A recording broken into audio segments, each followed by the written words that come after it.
They think I'm done. I'm saying it to you the same way I said it that morning, to the edge of a desk, not to a person. Because when you say those words out loud, you don't actually want an answer. You want the pause before it. The pause tells you more than honesty ever does. I was sitting in a small office on the second floor of our distribution center outside Columbus, Ohio. Beige walls. A metal desk with one leg slightly shorter than the others. An air conditioner above us that couldn't decide on a rhythm.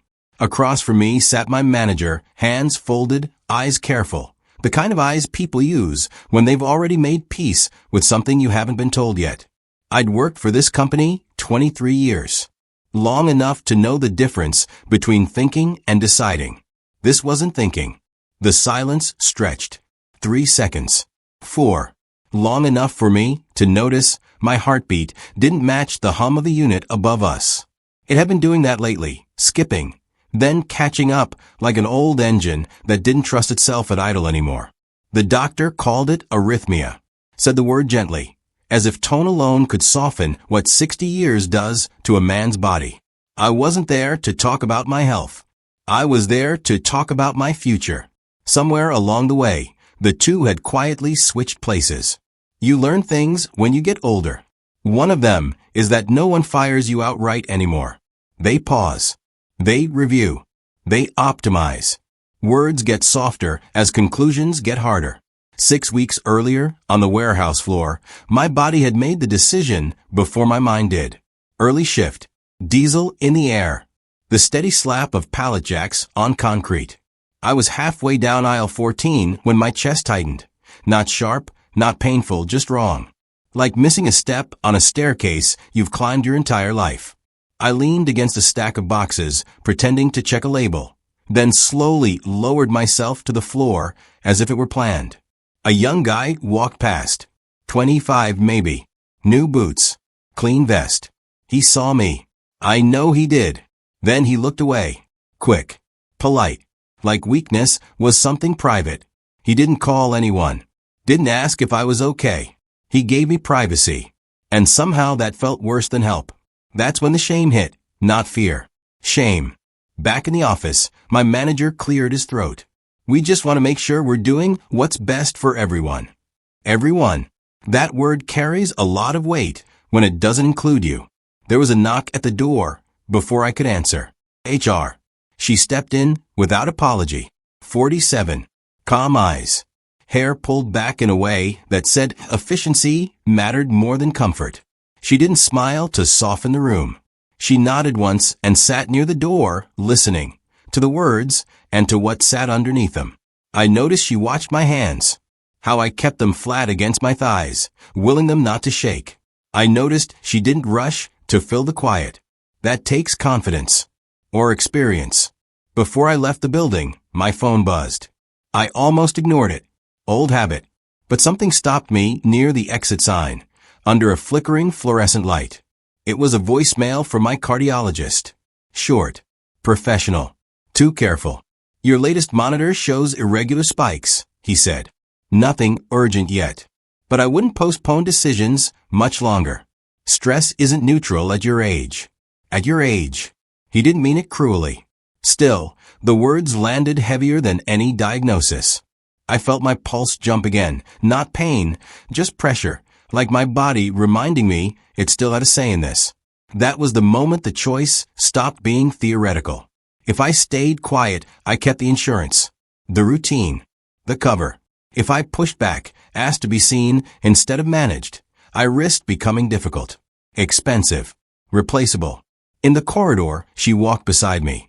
No small talk, just footsteps and the distant ding of an elevator. She stopped before the doors closed. I saw your file, she said. And the note. Previous reassignment. That was mine. Years ago. She didn't explain.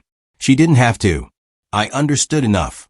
I drove home in my old pickup, hands tighter on the wheel than usual. Every red light felt longer.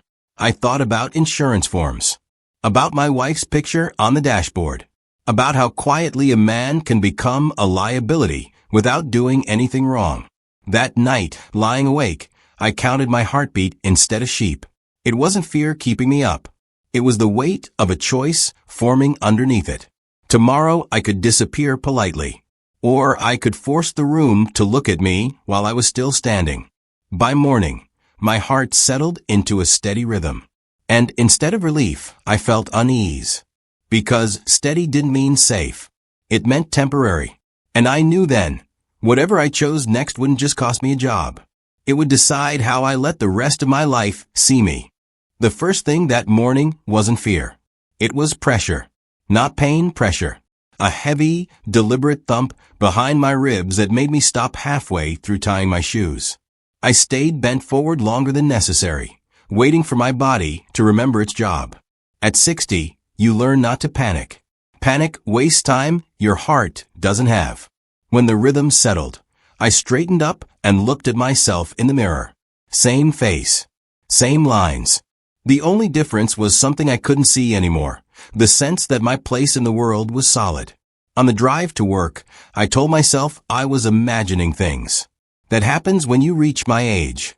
You start mistaking patterns for threats. But the closer I got to the building, the more that pressure returned, like my body knew something my mind hadn't caught up to yet. It didn't take long. By 10 o'clock, the younger manager, Ethan, found me on the floor. He always appeared without sound, like efficiency itself. Mid-30s. Clean haircut. That confident half-smile people practice in business school. "How are you feeling today?" he asked, loud enough for others to hear. There it was. Not concern. Placement. "I'm fine," I said. He nodded, satisfied. "Good. Because we're doing some adjustments this week. Just routine. I'll need you to shadow Mark for the rest of the shift." Mark was 29. Smart. Fast. He'd been asking questions lately, my questions. This wasn't training. This was transfer. I didn't argue. That's another thing age teaches you. The moment you defend yourself, you confirm the accusation. An hour later, HR emailed me. Subject line, quick check-in. Not optional. Her office felt smaller than before. Same mountain photo. Same neutral light. She closed the door and didn't sit right away. "He's moving faster than expected," she said quietly. I didn't ask who. We both knew. "He requested a health risk review," she continued. "Cited operational liability." There it was again. Liability. A word that turns people into numbers without ever raising its voice. "He doesn't have access to my medical file," I said. She met my eyes. "He doesn't need it. He has observations." Observations.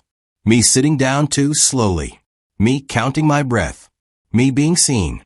"He's pushing for a formal evaluation," she said. "If it happens, you lose control of the timeline." "And my insurance?" I asked. She hesitated. "Just long enough. That depends on how cooperative the process appears." Cooperative. Another soft word with teeth. I left her office with a thin folder in my hand and something heavier in my chest. On the way out, I passed Ethan again. He smiled. "Just making sure we're all protected," he said. "You understand?" I did. Completely. That afternoon, my heart skipped twice while I was standing still. No trigger. No warning. Just a reminder. I pressed my fingers to my wrist and waited it out, pretending to study a clipboard. Around me, work continued. That's the cruelty of it. The world doesn't slow down just because you do. At home that evening, my wife asked why I was quiet. I told her work was changing, not that it was ending. Yet, she watched me longer than usual, like she was memorizing something. Later, my phone buzzed. A calendar invite. Tomorrow, 7:30 a.m. Conference Room B. Required attendees only. No subject. I knew what that meant. Formal. Documented. Final. I sat on the edge of the bed, heart steady now, and understood the choice I'd been avoiding.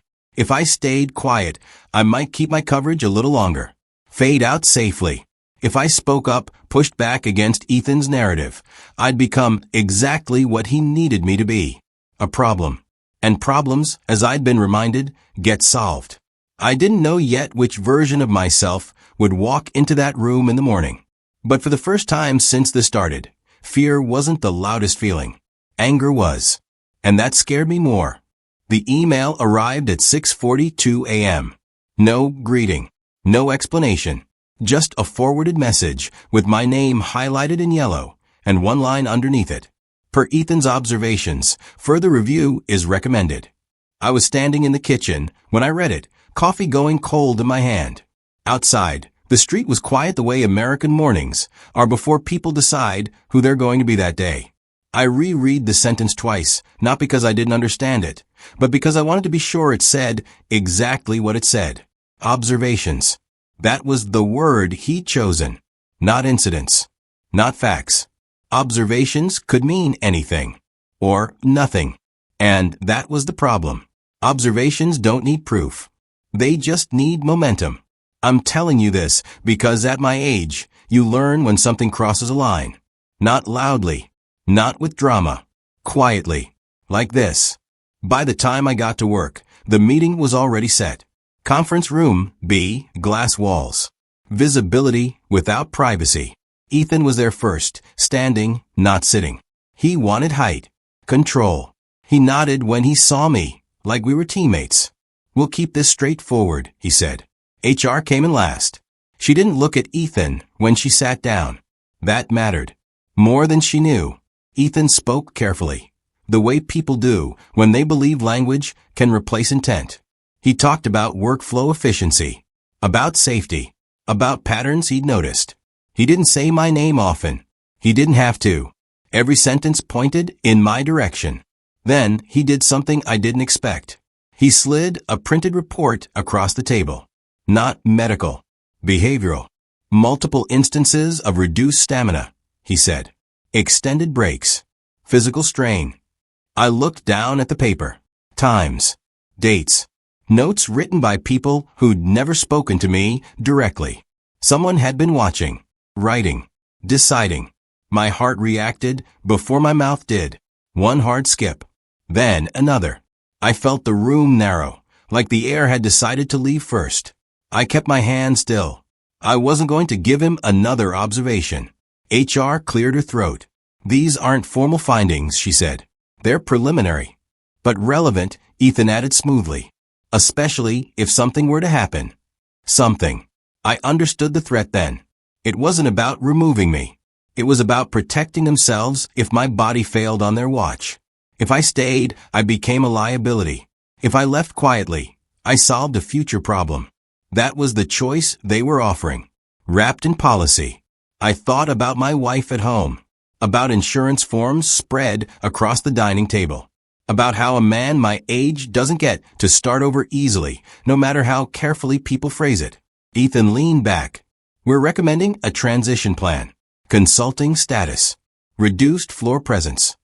Disappear politely. HR finally looked at me. Not as a professional. As a person. Her expression didn't ask what I wanted. It asked what I could live with. This was the moment. I felt it. The fork in the road people talk about, but rarely recognize when they're standing in it. If I agreed, I kept the safety net. I kept the peace. I also confirmed everything Ethan had written without ever saying it out loud. If I didn't, if I challenged the narrative, I risked being labeled uncooperative, difficult, a problem. And problems don't get transitions. They get conclusions. I heard my own voice before I fully trusted it. I want a copy of everything you're using, I said. And I want my response attached to it. Ethan's smile tightened. Just for a second. That may complicate things, he said. Yes, I replied. That's the point. The room went quiet. Real quiet this time. The kind that doesn't hum or buzz. The kind that waits. HR nodded slowly. That's your right. Ethan gathered his papers with more care than necessary. I could tell he hadn't expected resistance. Not from someone like me. After the meeting, I went straight to the restroom and locked myself in a stall. Not because I was afraid, but because my heart was racing hard enough that I needed to sit down. I pressed my fingers to my wrist and counted. Missed one. Then another. I breathed through it. Stayed upright. When I came out, my phone buzzed. A message from HR. Just 4 words. You did the right thing. I didn't reply. That evening, at home, my wife asked how it went. I told her the truth. All of it. She didn't interrupt. She just reached for my hand and held it longer than usual. Later, lying awake, I understood what I'd done. I hadn't saved my job. I hadn't protected my health. I'd made myself visible. And once a man my age does that, once he refuses to disappear quietly, there's no guarantee what the system will do next. But for the first time since this started, the fear had changed shape. It wasn't about losing anymore. It was about standing still while someone else decided who I was allowed to be. And I knew one thing for certain. Ethan wasn't finished with me yet. My badge didn't work. It was a small thing. No alarms, no security guards rushing in, just a dull red light on the reader, and a polite beep that felt anything but polite. I tried again, slower, like machines respond to manners. Same beep. Same red. For a second I stood there in the early Ohio morning, lunch pail in one hand, the other hovering near the scanner, and I realized how quickly a man can be turned into a visitor in the place he helped build. The glass doors reflected my face back at me, 60 years, tired eyes, and that stubborn look you get when you refuse to lower them. Behind the doors, the shift flowed on without me. Forklifts hummed. People moved with purpose. Nobody looked up, because why would they? To them, I was just a man outside a door. You'd think the anger would hit first. It didn't. What hit first was something colder, embarrassment. The kind that makes you want to smile at nobody, shrug like you meant to be standing there. Like you're waiting for someone. A security guard I'd nodded to 1,000 times walked over. He didn't meet my eyes at first.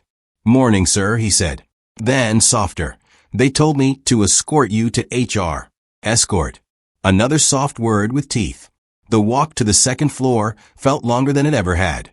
Not because my legs were weak, though they'd been shaky lately, but because every step was a reminder that the story was being written without my consent. People glanced up and looked away. A few pretended not to see me at all. That was worse than staring. Conference room B was empty. Ethan wasn't there. That alone was a message.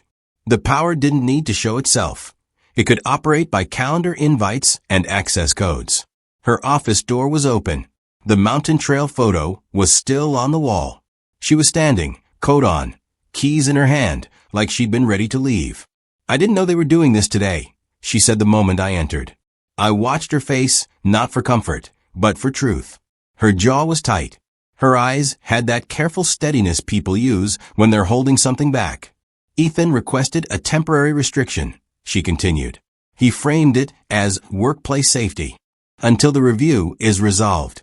Resolved. As if my life were a case file. "So that's it," I said, and surprised myself with how calm my voice sounded. "I'm done."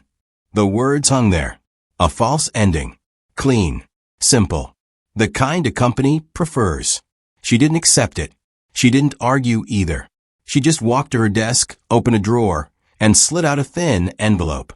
"This is for you," she said. Not through email. Not through the system. Inside was a printed copy of the behavioral notes, everything Ethan had used, plus something else, a short memo with HR letterhead, unsigned, that listed procedural steps Ethan had skipped. Dates. Required notices. The kind of details that don't look dramatic until you realize they decide whether you get treated like a person or a problem. "You're giving me this?" I asked. "I'm making sure you have it," she corrected quietly. "There's a difference." I stared at the pages, and I felt my heartbeat climb. Not fast, but insistent. My body always knew when a line was being crossed. "If you do this," I said, "he'll come after you." "He already has," she answered. That stopped me. I looked up. She hesitated, then went on, voice low. "The previous reassignment you heard about? It wasn't a favor. It was a fight. I pushed back for someone older than you. I was right. And I still got moved sideways for it. That trail photo." She nodded at the frame. "That's where I went when I thought my career was over." I didn't know what to say to that. I wasn't used to women speaking like that in corporate spaces, plain, unsentimental, admitting the cost without asking for pity. A silence settled between us. Not the suffocating kind from Ethan's meetings. A different kind. A shared one. Then she did something that shouldn't have mattered, and somehow did. She set a small paper cup of water on the edge of her desk and nudged it toward me. "Drink," she said. You look gray. I wanted to refuse, because refusing would prove I was fine. But my throat was dry, and my pride suddenly felt like a childish tool. I drank. The water tasted like nothing. The gesture tasted like respect. Outside her window, the parking lot was bright with thin winter sun. My truck sat alone at the far end, and I pictured myself walking back to it with an envelope in my hand and nowhere to put my anger. This is where I'm supposed to disappear, I said. She didn't deny it. It's where he wants you to, she said. There's a difference. I looked down at the memo again. There were options here, formal responses, deadlines, steps. But options mean nothing if you don't choose one. And that was my internal fight. Do I use what she gave me and escalate, knowing it could break the last thin thread of cooperation that protects my insurance? Or do I take the quieter path, accept consulting status, fade out, keep the peace at home? Because here's the truth. Men like me don't only fear losing work. We fear becoming the kind of story our family has to carry. My phone buzzed. A text from my wife. Did you make it in okay? My thumb hovered. I could lie. One small lie to keep her morning normal.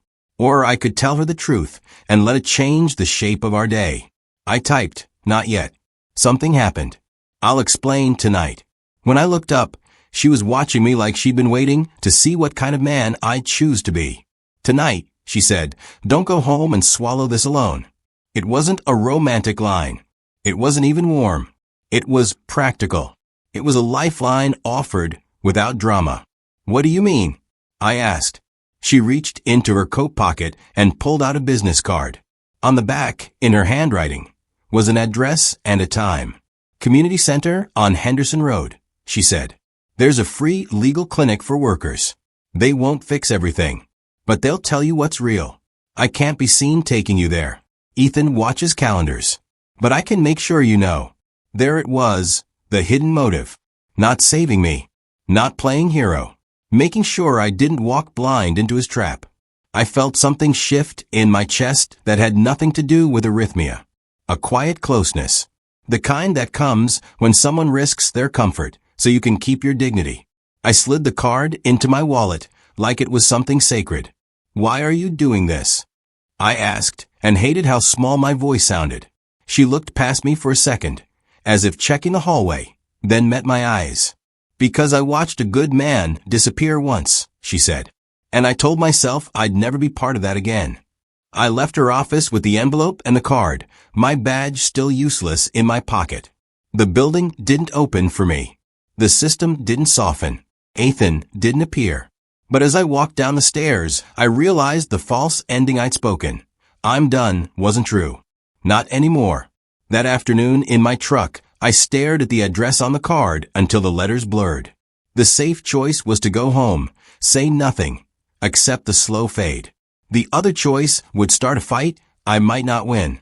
And for the first time, I understood something terrifying. I wasn't deciding between work and rest. I was deciding whether I still deserved to be seen. I turned the key. Then I didn't drive home. The room was quieter than I expected. No tension in the air. No raised voices. Just a long table, 2 chairs on one side, one on the other, and a window that looked out over the parking lot like it always had. Same building. Same walls. But something about the morning felt final in a way meetings never do. I sat down before anyone told me to. At my age, you learn when waiting is a form of permission. Ethan arrived last. Of course he did.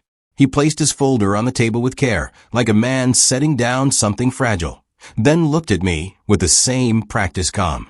HR followed him in, slower than usual. She didn't meet my eyes right away. That was new. We'll keep this brief, Ethan said. We've reviewed your response. My response. The words I'd attached. The details I'd insisted be seen. You've raised concerns about process, he continued. And while we don't agree with all of them, we're prepared to offer a resolution. Resolution. The word landed flat. He slid a document across the table. Consulting status. Fixed term. Clear end date. Continued insurance coverage. No floor duties. No visibility. Clean. Polite. Designed to look generous. This was the soft landing. The one everyone pretends is a choice. HR spoke next carefully. It allows you to step back with dignity. Dignity. Another word people use when they want you to disappear quietly. I looked at the paper for a long moment. Long enough to feel my heart settle into a slow, steady rhythm. Not calm. Ready. This was the choice I'd been circling since the first pause, the first look away, the first time my body reminded me it wasn't indestructible. If I signed, I'd keep the safety, the insurance, the peace at home. I'd also confirm every observation Ethan had ever written about me, without anyone needing to say them out loud. If I didn't, the consequences were less clear. Shorter coverage. Legal noise. Stress my doctor would definitely advise against. At 60, you don't take risks lightly. You count them. I pushed the document back toward him. I won't take this, I said. The words came out steady. That surprised me. Ethan blinked. Just once. This is the best option available, he said. For you, I replied. Not for me. Silence followed. Not the uncomfortable kind. The honest kind. HR finally looked at me then. Really looked. Her expression didn't ask me to reconsider. It asked if I understood what I was doing. I'm not asking to stay forever, I said. I'm asking to leave without being rewritten. Ethan closed his folder. Slowly. Then we'll proceed accordingly. There it was. The system choosing itself. The meeting ended without drama. No arguments. No raised voices. Just chairs sliding back and a door opening. Ethan left first. HR stayed behind. I'm sorry, she said. I know, I answered. And I meant it. Outside, the air was colder than it looked. I stood for a moment before walking to my truck, feeling the weight of what I'd just done settle in my chest. Not fear. Finality. I didn't drive home right away. Instead, I went to the community center on Henderson Road. The one on the card. The place I'd almost convinced myself I didn't need. The legal clinic was small. Folding tables. Coffee in paper cups. Volunteers who listened more than they spoke. They didn't promise miracles. They explained timelines. Options. What mattered. What didn't. When I left, I wasn't saved. But I wasn't blind anymore. That night, at home, I told my wife everything. All of it. The badge. The escort. The offer. The refusal. She didn't interrupt. She didn't panic. She reached for my hand and held it the way people do when they're not trying to fix you, just stay with you. What happens now? She asked. I don't know, I said. And for the first time, that felt acceptable. Weeks passed. My insurance held, for now. The building stopped calling. Ethan disappeared from my life the way I was supposed to disappear from his. HR sent one final message. Not official. Not saved. I'm glad you didn't vanish quietly. I didn't reply. I didn't need to. Some mornings my heart still skips. Some nights I wake up counting. But the rhythm always finds its way back. Slower. Honest. I walk differently now. Not cautiously. Deliberately. If there's one thing I've learned, it's this. At 60, you don't get many chances to decide how your story ends. I didn't win. I didn't lose. I chose not to disappear. And when I look at myself in the mirror, now, I don't see a liability. I see a man who stood still long enough to be seen and walked away on his own terms.